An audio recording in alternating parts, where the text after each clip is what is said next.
Hello, everyone. Welcome to the second art session at the Zero Project Conference 2026. I quickly would like to introduce myself. My name is Isabella Essel, and I'm leading the Zero Project Inclusive Arts. And I'm so happy to be here as your chair today. I wear a black top hat and glasses and black clothes. And you are now seated in a room which is quite high with wooden-tailed walls and with blue tables and chairs. Before I am introducing all the people who are also on stage, I would quickly like to tell you a little bit about the topic of today. So it will be from subways to the main stage, from grassroots to global. So this session is about Zero Project Art Awardees from Europe, Northern America, and South America, who are redefining cultural accessibility through inclusive museums, multisensory festivals, performances, and also artistic spaces to welcome everyone. So I hope you are excited, and please welcome the speakers now of today, which are Isa Wiese, who is the artistic leader of Possibilities from the Netherlands, and they inspire and activate people to think and act in possibilities in every situation. Then we have Lisa Lewis, who is the founder of Omnium Circus from the US. And they have a unique program where they solve historic exclusion of persons with disabilities to put them on the mainstream popular entertainment on stage, backstage, and in the audiences. Then to my right, we have Jenny Shelbaya, who is the inclusive officer and exhibitor producer of the Wien Museum. So right around the corner, and from Austria.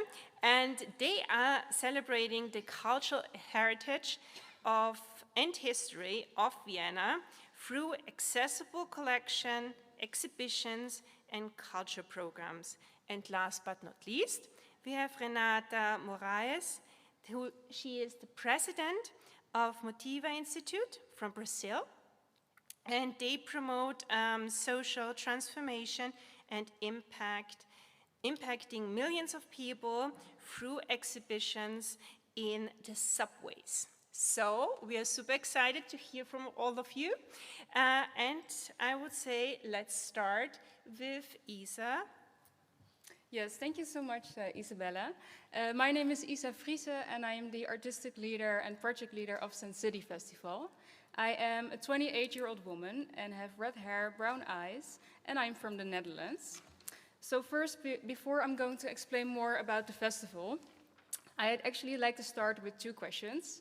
I have ADHD myself, so listening for a long time is a bit boring sometimes. This is a yes or no question, so if you agree, raise your hand, or maybe not, so I can see you agree with this. So the first question is, oh wait, my clicker. Does it work? Always the technical challenges. Okay. No, it's not working. No, it's not working. So I can start with the questions in the meantime. Then, oh yes, it is working. Did you just click harder? Did we click or did the tech team click? Try again. Yeah. Yeah. Okay. It's us. Yes. All right. Thank you. So the first question is, who has encountered people that see accessibility as a big problem? Raise your hand if you agree, or maybe not. Exactly, that's what I thought.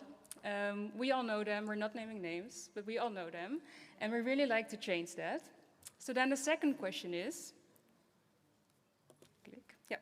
who thinks that accessibility could be fun? Exactly, that's what I thought. I didn't expect anything else with this audience, to be honest, but we know this for a fact.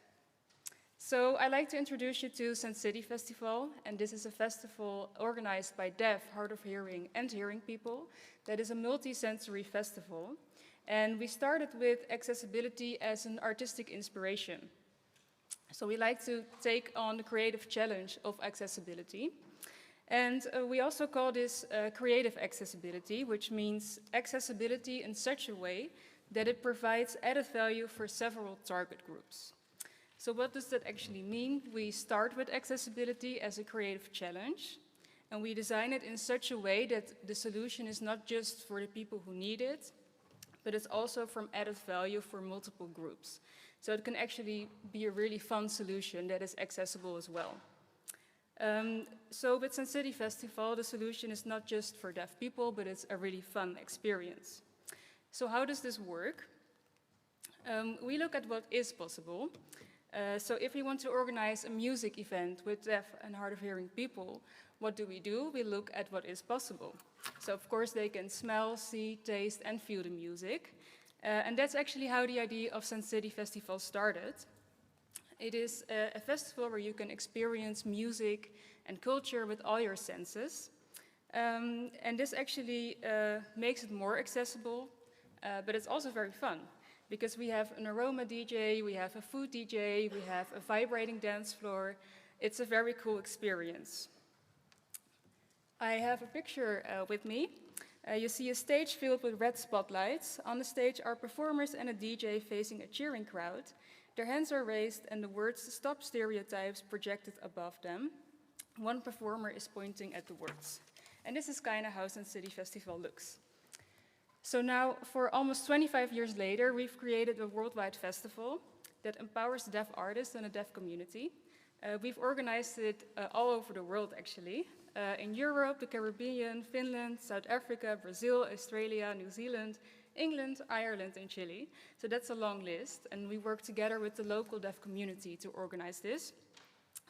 So we work together with a team of deaf and hearing colleagues, and we all work together, make our decisions together. And it's all about the collaboration between the two, because I think we can really learn from each other, and it is really interesting when we start to talk to each other and see, hey, how do you experience the world? How do I experience the world, and how can we work together in this? So I am almost, this year I'm actually 10 years involved in the festival, and I'm still learning new things like every day. And that's why when I decided that I became the project lead, I wanted to make sure that every position has a deaf person and a hearing person. So all the decisions are being made together. And in this way, we check ourselves with accessibility, but we also make sure that both groups are in mind. So we also have a training program for deaf, hard of hearing, and hearing young people that actually learn how to work professionally and also how to organize the festival, so they can hopefully take over in the future. So also not actually the deaf community just profits from this. We believe that the hearing audience and the hearing colleagues can actually learn more, and we believe there's the biggest impact. Because who is responsible for accessibility, right? We can ask a small population like, hey, maybe you can change and then it will get better for you. But we can also, if we ask all the hearing people to just make a small change, we can actually make a very big impact. So for the deaf community, Sun City Festival is a place where they can meet each other, see each other. The norm is to use sign language, the norm is to be deaf or hard of hearing. So it's actually a place where we hopefully all feel at home. But then for the hearing audience, it's often an eye-opener. People say, like, whoa, for the first time, I didn't hear what it was about, or I couldn't follow it. I wanted to talk to people, but I was not able to. And for them, it's really an eye-opener. It's the first time they have an experience like this, and just to realize that this is a normal daily life for some people, it's a very good start. So at Possibilize, we have a platform where we actually start with a creative challenge. That's the accessibility part, and we use it as an inspiration for a project. We have several different projects. It is Sun City Festival, that's actually one of the main projects, Revelant and Superkracht. In Revelant, 6 bands from different countries in Europe design an immersive show experience where they learn from someone with an intellectual disability and from deaf audiences to create an accessible immersive show. And Superkracht, it translated to superpower. We encourage people with an intellectual disability to find and showcase their superpower and work together at festivals with the normal crew, and they actually learn a lot from each other. We also even have our own verb, you mentioned it already, possibilizing to think and act in possibilities in every situation. And we also have our own community of possibilizers. And for now, you're all welcome to this community. So if you are looking for a cool and creative way to show others that accessibility could be very fun, please get in touch. Thank you so much. Thank you so much. Now I would like to welcome Lisa Davis to continue. Press the button. Yeah. It's not working. All right, technological, I am not. My name is Lisa Lewis, and you now all have a secret insight. Oh, I don't have to keep pressing. You don't have to keep pressing. Technically not good. Forgive me. Some things I do well, and that is not one of them. So myself and Noe España founded Omnium Circus. Omnium means of all and belonging to all. It's a Latin word, and it's a place where you'll see on the screen there's a multi-layered image that has different pictures of performers that have worked with us over the course of the years. Some are hanging by their hair, some are dancing, some are hanging from silks, some are juggling, some are blowing bubbles. One is doing a backflip while she's juggling, bounce juggling. One is a 7-time NCAA champion, we'll talk more about him in a minute, who also does wheelchair dance. Our artists are a mix of demographics, intentionally so, proving that everyone is in on the action and that all people can enjoy the show. We based it on 3 different pillars, the 3 E's, entertainment, education, and employment, including access, and most importantly, including both inclusion, representation, and access, and most importantly, creating a positive entertainment experience for the entire audience, regardless of how you access information. And please forgive me, I forgot to do an image description of myself. I am a reasonably scatterbrained, middle-aged woman with hair that probably reflects my mental state at the moment. I'm perfectly fine on stage on a wire juggling knives. I'm in front of you guys. This is nerve-wracking. Sorry. I'm wearing a flowered top, and I have brown hair. So of the 3 E's that we do, entertainment, obviously we're touring a professional production.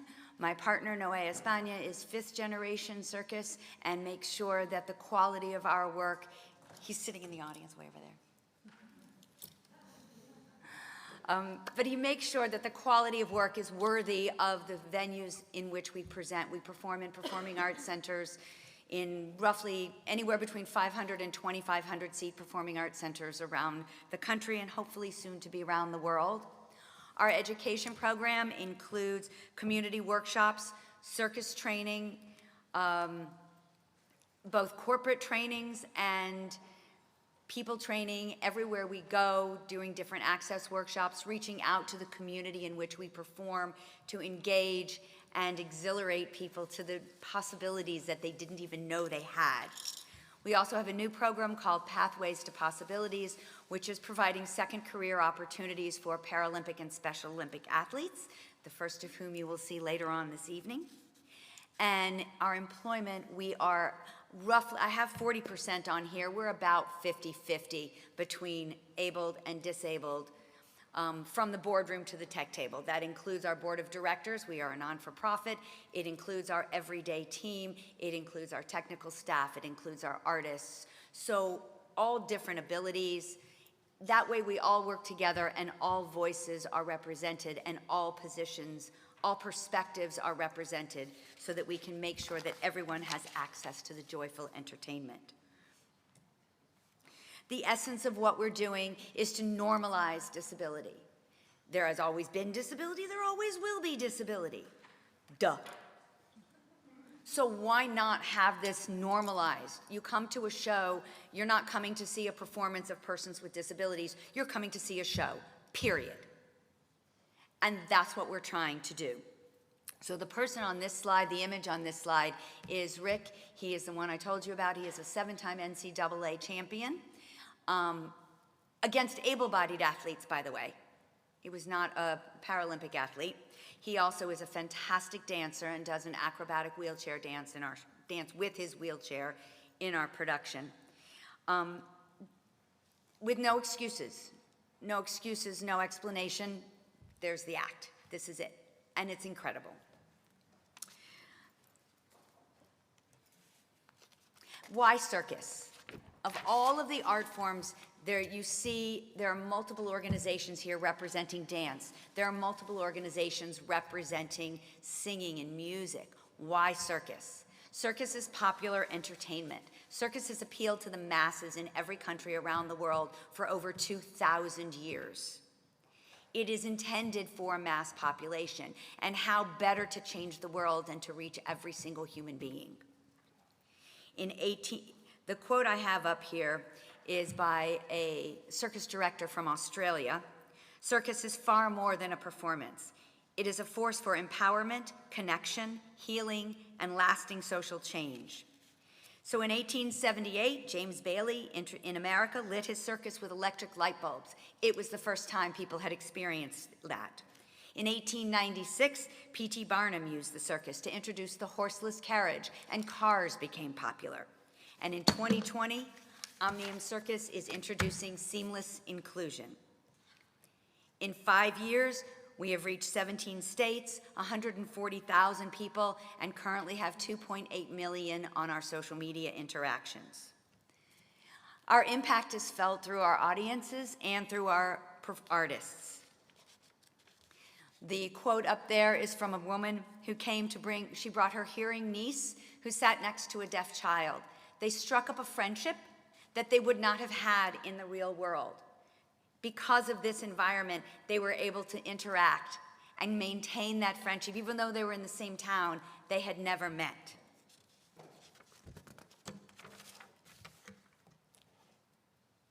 Yep.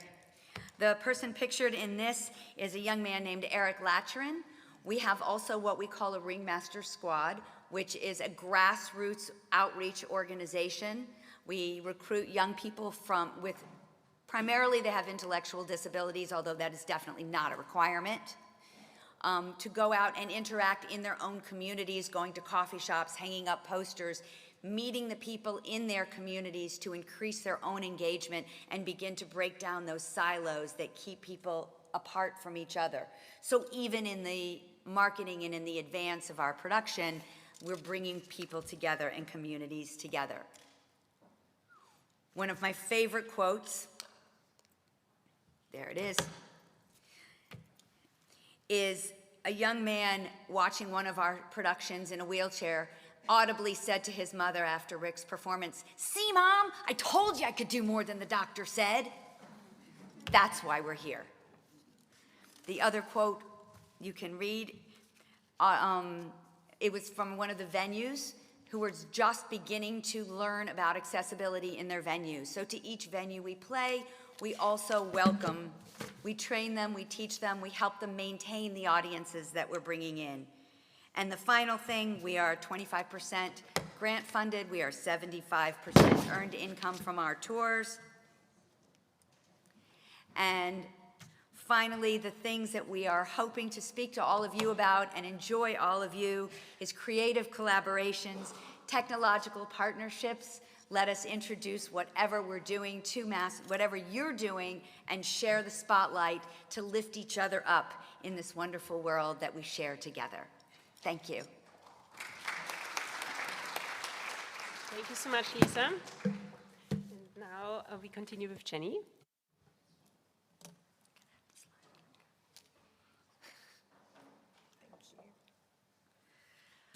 Yes, hello. My name is Jenny Carvel-Schellenbacher. I'm the inclusion officer at the Vienna City History Museum. I'm a white woman, 40-ish, with red hair and glasses. Just very quickly about the V Museum. We're originally, it's the Vienna City History Museum, founded in 1887 originally. We hold over 1 million objects on behalf of the city with a broad range of topics covered. Everyday items, artworks, the municipal history, we have huge archaeology collections, and we have over 17 locations across Vienna. But I'm talking today predominantly about our main location on Karlsplatz, which is very central. It's on the same tube line as the UN, in case anybody wants to come and visit us. And we underwent a 5-year, when not a little bit more, redevelopment and reopening project. We reopened again in December 2023. And as part of this, we added 2 whole new floors, a 3-floor permanent exhibition, and a whole new floor for special exhibitions. So in terms of square footage, we grew exponentially. And as part of this, we also had a new focus on accessibility and inclusion for the very first time. So when I began in 2019, I was the first person to have inclusion as part of my job role. There is now 2 of us in the museum. And just some of the core elements of the work that we did going forward. So collaboration and co-creation was incredibly important to us from the very, very beginning of the project until we reopened, and now still ongoing. So some of that looked like, and I wanted to say too that in terms of the work that we did, we paid people for their time and expertise, and we made sure that it was an ongoing collaboration and trust building exercise. We wanted to really build an atmosphere where we could get honest feedback from people and help and work together with people to develop products that were actually useful. So we worked with groups together who didn't just provide feedback on suggestions, but who told us what they needed and helped us develop those solutions.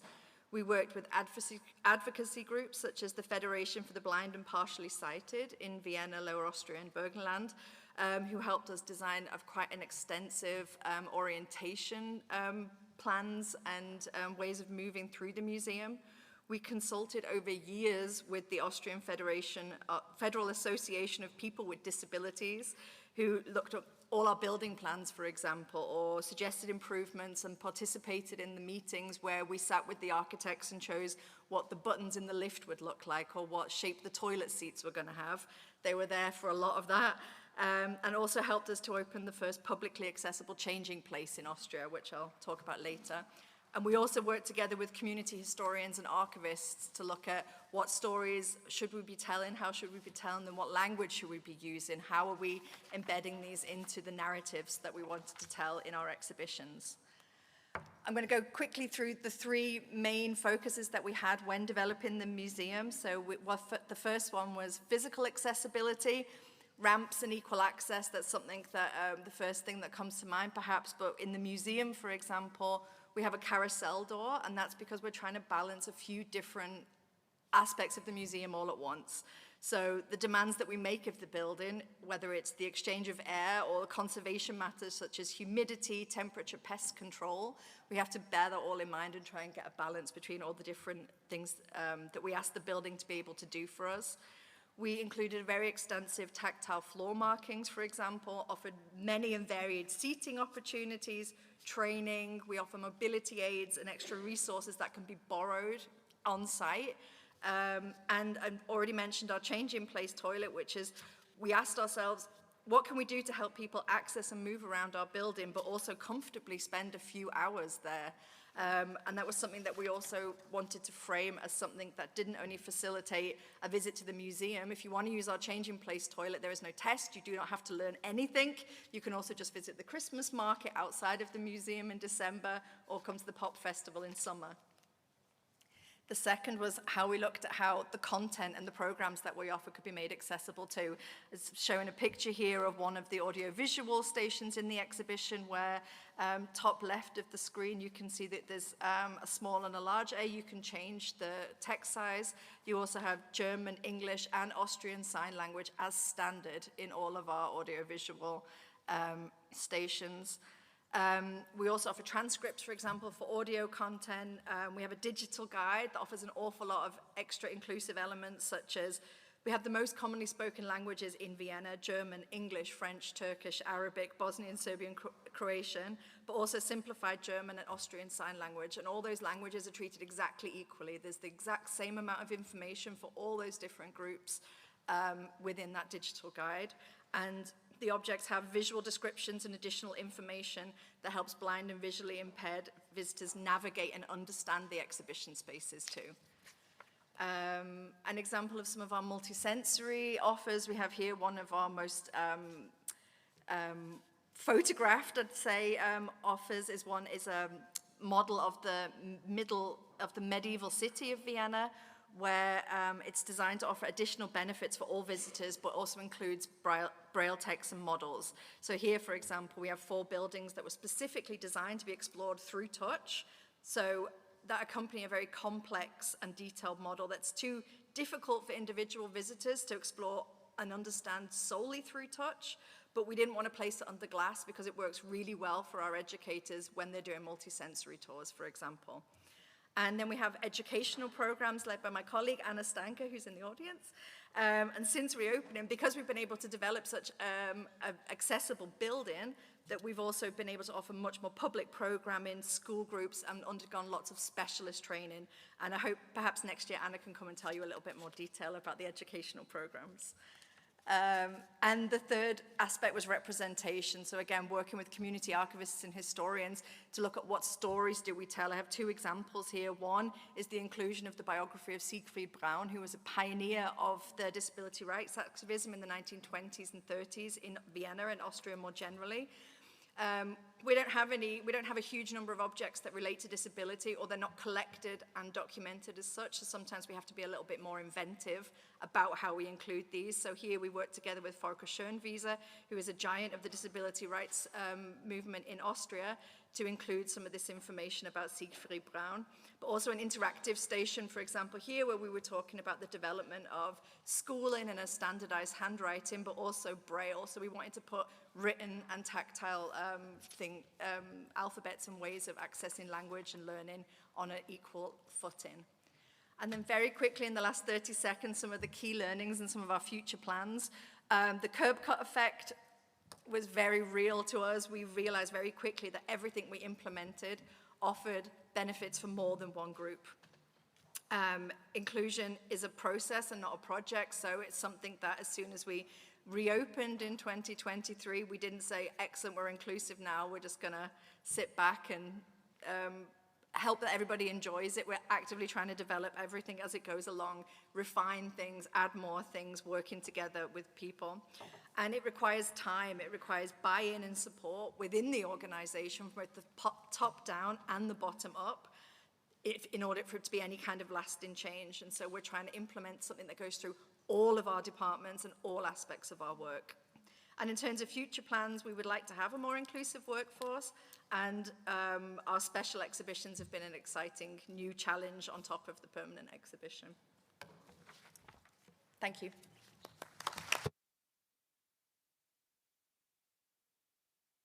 Thank you, Jenny. And now we continue with Renata. Hello to everyone. I'd like to introduce myself. My name is Renata Ruggiero, president of Instituto Motiva in Brazil. I am a woman of medium height, 45 years old, with fair skin, brown hair and brown eyes, wearing a black dress. It's a great honor to be here at this conference and to participate in this panel, together with our partner, Escola de Gente, which has been responsible for the design and the implementation of all the accessibility actions of the Centenarios project that I will present to you today. It is also a pleasure to be among so many inspiring and impactful initiatives recognized at this event. Instituto Motiva is a non-profit organization responsible for the social investment strategy and social impact management of Motiva, the largest mobility infrastructure company in Brazil. Motiva operates highways, metro lines, trains, and airports across the country. And our mission is to contribute to the development of more sustainable, inclusive, and resilient cities. We work not only to reduce the environmental impacts of our operations, but also with a strong commitment to social inclusion, especially by expanding and democratizing access to culture and education in Brazil.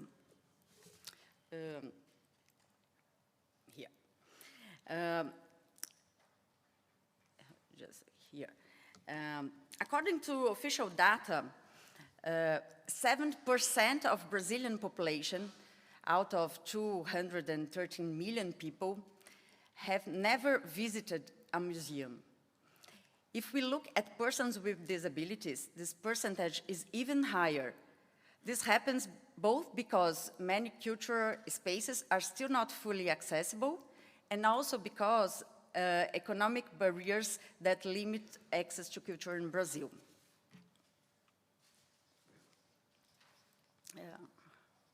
Opa, sorry. Here.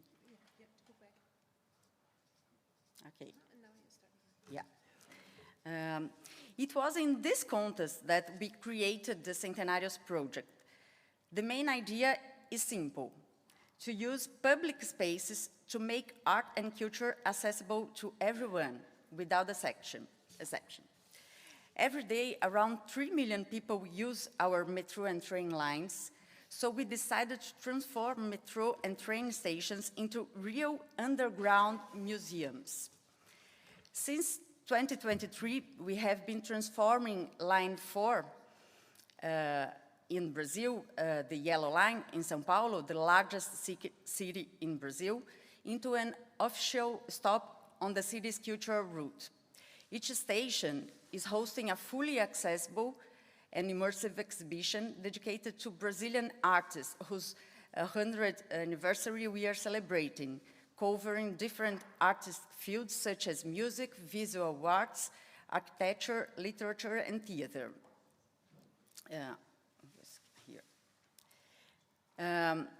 For example, we honor the music of composer Heitor Villa-Lobos, the visual work of painter Cândido Portinari, the bold and visionary architecture of Oscar Niemeyer, and the profound literacy work of the writer Clarice Lispector, among other important Brazilian artists, celebrating all the richness and the diversity of Brazilian art across different fields. So far, we have implemented 7 exhibitions. This year, we will open 4 more, completing all the 11 stations of the Yellow Line and officially turning it into São Paulo's cultural line, which is becoming an important cultural landmark in the city. All exhibitions include a wide range of accessibility features and were created and developed together with our technical partner, Escola de Gente, founded by Claudia Werneck, who has participated in previous conference here in Vienna and is represented today by Alan, here with us. From the very beginning, we involved accessibility experts and persons with disabilities in the development process, following the principles of inclusive design and co-creation. Each exhibition is unique. It's designed according to the characteristics of the artist's work, the physical space of each station, the flow of passengers, and the different accessibility needs. At the same time, it needs to be immersive and engaging, capturing the attention of people who are usually just passing by. In terms of accessibility, our exhibitions offer QR codes with fully accessible digital content, videos in Brazilian Sign Language, subtitles and captions, audio descriptions of images, tactile panels with multisensory elements, full physical accessibility, and trained staff to assist people with visual disabilities and others who may need support. Here are just a few examples of the accessibility resources we have implemented. In reality, the project brings together many different and innovative experiences that make each exhibition unique and engaging for a wide range of audiences. Opa. Sorry. I think the slides are in different. the big numbers here. Since the end of 2023, the project has directly reached around 730,000 people, including 550,000 people just in the last year. So far, the total investment has been approximately 1.5 million US dollars. In addition, Instituto Motiva organizes guided tours for students from public schools and social organizations located in vulnerable areas of the city, increasing the social impact of the initiative and promoting more equal access to cultural spaces. And it's just the beginning. Our dream is that the project can be a model to be replicated in other cities in Brazil and around the world, helping to ensure that access to culture and education is truly guaranteed as a right for everyone and can serve as a powerful tool for social transformation. As the respected Brazilian educator and philosopher Paulo Freire once said, education does not transform the world. Education changes people, and people transform the world. Thank you.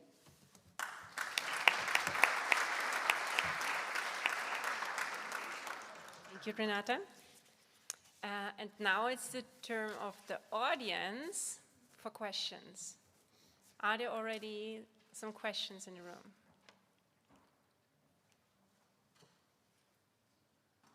No questions? Okay, then oh yeah, perfect. Please use the microphone in front of you, yeah? Perfect.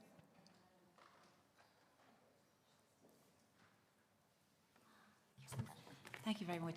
I'm just curious about, have any of the speakers or their institutions worked with, has the accessibility been informed by working with disabled artists? Good question, thank you, yeah. Anyone? Yeah? For me, yes.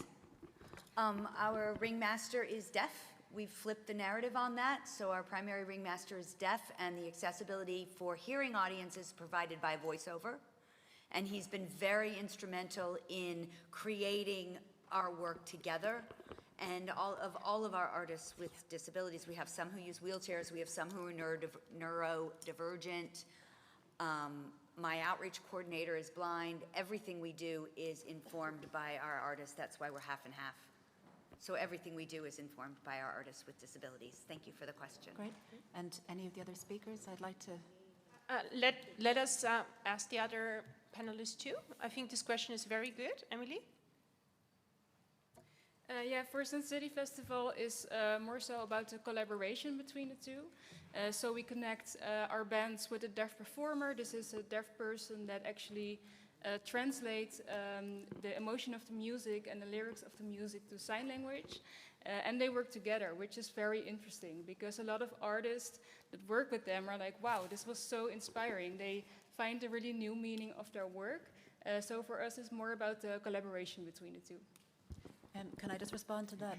Yeah, I think that's because I think that's really important, because I think if we go for merely translating cultural experiences, artistic experiences, you know, without doing it through an artistic lens, we may strip it of its aesthetic, you know. So I guess I'm particularly interested in where disabled artists are brought in as equal co-creators and collaborators. Maybe with the, maybe what they're doing is responding to the work in making it accessible. So Great. Yeah, would love to hear more Thank you, from the Emily. rest. Do you want to say something too? No? You're fine? I can just say from this, from the side of the V Museum, we haven't done any particularly artist-focused projects just yet. So with the permanent exhibition, it's much more of a chronological telling of the history of Vienna, from dolphins that used to be here to current day. So I can see that being something that we definitely focus on more in the future, perhaps. Great. But we were working much more closely with historians and archivists. Yeah, any disabled ones? Pardon? Any disabled Yeah, historians? absolutely. I mentioned Great. Volker Schönwieser, for example, Okay, who's an great. activist but also a historian, and we included a lot of his research about Siegfried Braun, for example. Yep, brilliant. And also he did a very interesting interpretation of one of the paintings that we present in a slightly different area in the medieval about a final judgment painting, where a disabled person's front and center in the middle of the painting. Great, thank you. Great. I have a question to Renata, because you said that you're working together with Scuola Decente. So how do you engage with persons with disabilities there? Thank you for the question, Isabella. And I would like to invite Alan, who is here with us, our technical partner, to answer this question, and so he could tell us a little bit more about the process of engagement of persons with disabilities. Yes, hello. Yeah, I'm Alan from Scuola Decente. As she said, we are partners in this project. We curate the accessibility. And persons with disabilities are involved in every step of the process, from the creation of each exhibition, from the very earliest planning stages. And every decision is validated by persons with different disabilities, and yes, artists as well with disabilities, which is very important given the topic that we deal with. And they all evaluate both the recommendations and make their own suggestions, and it's a joint effort, basically. But it doesn't stop there. After every exhibition is complete, we have a launch event, and we have, the exhibitions are permanent in the subway stations. So we monitor what persons with disabilities and persons who use the accessibility measures say about them, and what they, that we gather the feedback and we apply them on the next exhibitions that we create. So there's, I think, 4 more to come, right? Yeah. And we have a lot of feedback that we've been building up and applying steadily. So, I can't wait to see what the last one's gonna look like. Thank you. Thank you. Yeah, any other questions from the audience? Yes, please. Hello, I'm Joanna. I'm from Poland, from Cinema Without Barriers. And I wanted to ask if there are any specific policies in your countries that impose accessibility measures on cultural institutions or business, and if they are what they are, and if there are not such policies, what do you see is the need for that? What exactly? Thank you. Thank you for the question.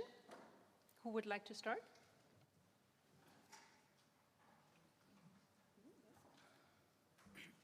So we're from the US, sorry.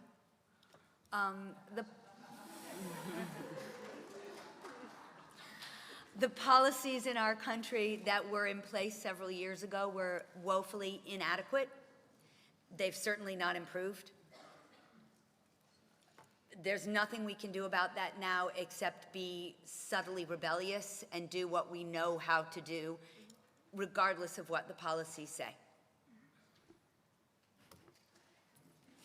Very good. I mean, we're in Vienna, Austria, so we're subject to a lot of the same things as in Poland, but you'll know yourself perhaps that there's guidelines and there's things written on paper, but there's no real outcome if those things aren't met. So we tried to go above and beyond what was legally required of us and continue doing that. And we also work very closely with other institutions and museums that we're trying to raise the bar generally across Austria, also international collaboration, so that it becomes a standard that's set that you can't really think about a museum world or a cultural world without those standards in the future. But in terms of legal frameworks, there's nothing really bites. Renata, do you want to add something? No, we believe that inclusion is whole vision about economic inclusion and the persons with disabilities. So we are advancing in this practice, and we are not standard the legal rules, but we believe in that, and that's why we are doing this in these subway stations. Thank you. And I'm conscious of the time, so I would like to introduce you now to Petra Plitschke, and she was drawing the entire session on a board, and she will quickly explain it to us and will give us a nice summary of this session. Please, Petra. Thank you. How's the acoustic? Can you hear me? Okay, because I will be speaking. For those who cannot see, please listen. And for those who can see and have maybe sometimes difficulties in reading, these drawings are supposed to assist in understanding. I will just make sure we're on camera. Very good. Thank you. So we had 4 tremendously interesting projects, all featuring different aspects on how to make cultural spaces accessible and inclusive. Let's start with the festivals. Festivals where we can go to that are multisensual, that are developed together with, in your example, deaf and hard of hearing people, but also people with learning disabilities, and always asking, how do we make it possible so that you can participate and be fully part of the festival? I put a big eye on the picture because he said it's also an eye-opener for people who don't have a disability experiencing this kind of open, wonderful festival. Yeah, and then the circus. Who doesn't love the circus? And it's the omnium, a Latin word for like including everyone, for everything. Omnium circus, and the 3 pillars of the circus are entertainment, education, and employment. And I think the major message that you gave us was normalize disability. Make it normal to be as we are. And there are artists with and without disabilities performing, and you said the whole company is 50-50, people abled and disabled. So bringing people together on all levels, and I put down the quote of the young man who said, "See, Mom, I told you, I can do more than the doctor said." So it's, yeah, who doesn't love the circus? That's all I can say. With Wien Museum, I'm Viennese, and I know about Wien Museum, of course, and I think the 3 headings that were done in the reopening in 2023, and it's been an old museum, were that you did 3 things. You looked at the architecture and what to do to make it accessible for everyone. The second thing was accessibility features developed with experts of disability, creating and making sure we have everything when we need accessibility. And last but not least, also content, like disability topics. So these are the 3 main things, and personally, I love the first publicly available changing station, because this has increased inclusivity in Vienna like tremendously for people who need a changing station. So just one Viennese thing telling you. And last but not least, bring art to the people. I think Brazil is not the only country where 80 people have not been to any museum. And bringing art to the metro stations, and you said you have 7 exhibitions going on at the moment in metro stations, like art, music, there were so many things. And you're planning to do even more. Was it 13? 4 more. So yeah, the whole yellow line will be an exhibition underground, yeah? And I think what all of these 4 projects are teaching us is involve people with disabilities in the development of the product, of the exhibition, of the festival, whatever it is, and then make it a normal thing. Make it so that everyone can participate and make it an eye-opener for all of us. Thank you very much for your projects.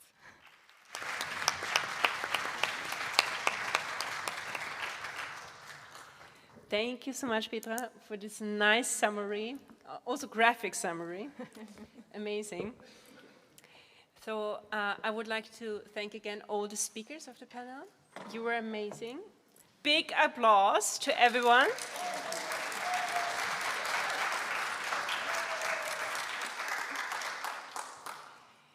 And I would like also to say thank you to our audience.